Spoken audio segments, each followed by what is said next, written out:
आज हम रिवायती तिब की दुनिया से एक बहुत ही दिलचस्प चीज के बारे में बात करने वाले हैं, जिसे बलादर या आम जबान में मार्किंग नट कहा जाता है। इसकी सबसे अजीब बात और हमारे आज के तज्जिए का मरकजी मौजू भी यही है कि एक ही चीज एक ही वक्त में एक ताकतवर दवा भी है और एक खतरनाक जहर भी। ये कैसे मुमकिन है? सोचने वाली बात है ना, कि एक चीज जो शफा दे सकती है वही नुकसान भी पहुंचा सकती है। आज हम इसी तज़ाद को समझने की कोशिश करेंगे। चले फिर शुरू करते हैं और सबसे पहले तो ये जानते हैं कि ये पौधा आखिर है क्या और दिखता कैसा है।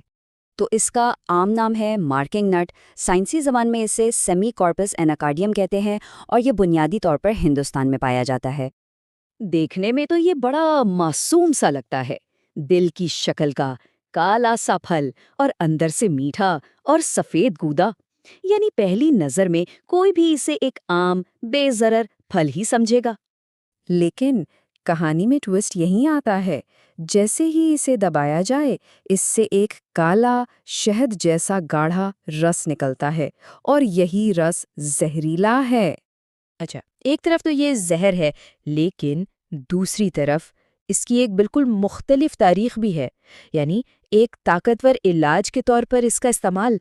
यूनानी तिब में इसे एक ख़ास नाम दिया गया है, मुफर्रिह व मुक़व्वी क़ल्ब व दिमाग व आसाब। यानी एक ऐसी चीज़ जो दिल, दिमाग और हमारे आसाबी निज़ाम सबको ताकत दे, उन्हें सुकून पहुँचाए। और ये किन किन बीमारियों में काम आता है, ये फहरिस्त तो और भी हैरान कर देने वाली है। मामूली दाद से लेकर बर्स, जज़ाम और गठिया, यहाँ तक कि फालिज, मिर्गी और भूलने की बीमारी जैसी बड़ी तकलीफ़ों में भी इसका इस्तेमाल होता रहा है। और एक ख़ास बात, रिवायती तिब कहती है कि ये बलगमी अमराज यानी सर्दी या ठंडक से जुड़ी बीमारियों में तो ख़ास तौर पर फ़ायदेमंद है। तो इलाज की बात तो हो गई, अब ज़रा इस सिक्के का दूसरा रुख भी देखते हैं, यानी इससे जुड़े खतरात। देखें, यूनानी तिब में हर दवा के साथ उसके मुज़रे असरात का भी जिक्र होता है और बालादर के बारे में साफ लिखा है कि ये मुज़िर है, यानी इसके नुकसानात हैं और ये खराश पैदा कर सकता है। तो तज़ाद बिल्कुल साफ है। एक तरफ ये आसाब का बेहतरीन टॉनिक है जो फालिज तक का इलाज कर सकता है, और दूसरी तरफ इसी का रस इतना तेज़ है कि जिल्द को जला सकता है, उस पर खराश डाल सकता है। अब सवाल ये पैदा होता है कि हकीम लोग इस दोहरी शख्सियत वाली चीज़ को इस्तेमाल कैसे करते थे। यहीं पर रिवायती इल्म की खूबसूरती सामने आती है। उनके पास एक पूरा 3 कदमों का प्रोटोकॉल था। पहला कदम, नुकसान को पहचानो, यानी ये जानो कि ये मुज़िर है। दूसरा, उसका तोड़ इस्तेमाल करो, जिसे मुसल्ला कहते हैं, जैसे कि नारियल का तेल।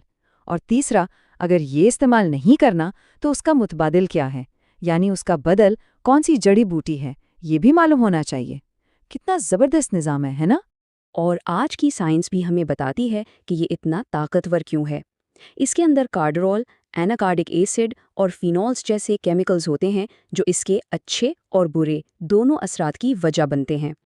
एक और बहुत अहम नुक्ता, इसे कभी भी अकेला इस्तेमाल नहीं किया जाता। हमेशा इसे माजून बालादर जैसी पेचीदा दवाओं में दूसरी जड़ी बूटियों के साथ मिलाकर दिया जाता था, ताकि इसकी तेज़ी को काबू में रखा जा सके। और आखिर में सबसे अहम बात, इसकी मिक़दार सिर्फ 1 माशा। ये इतनी कम मिक़दार खुद बता रही है कि ये कोई आम चीज़ नहीं है और इससे कितनी एहतियात और महारत से इस्तेमाल करना पड़ता है। तो ये कहानी हमें एक बड़े सवाल पर छोड़ जाती है। फितरत में न जाने और कितने ऐसे राज छुपे हैं जो दवा और जहर के बीच की एक बहुत ही बारीक सी लकीर पर चलते हैं, और उन्हें समझने के लिए हमें शायद इल्म के साथ साथ गहरी हिकमत की भी ज़रूरत है।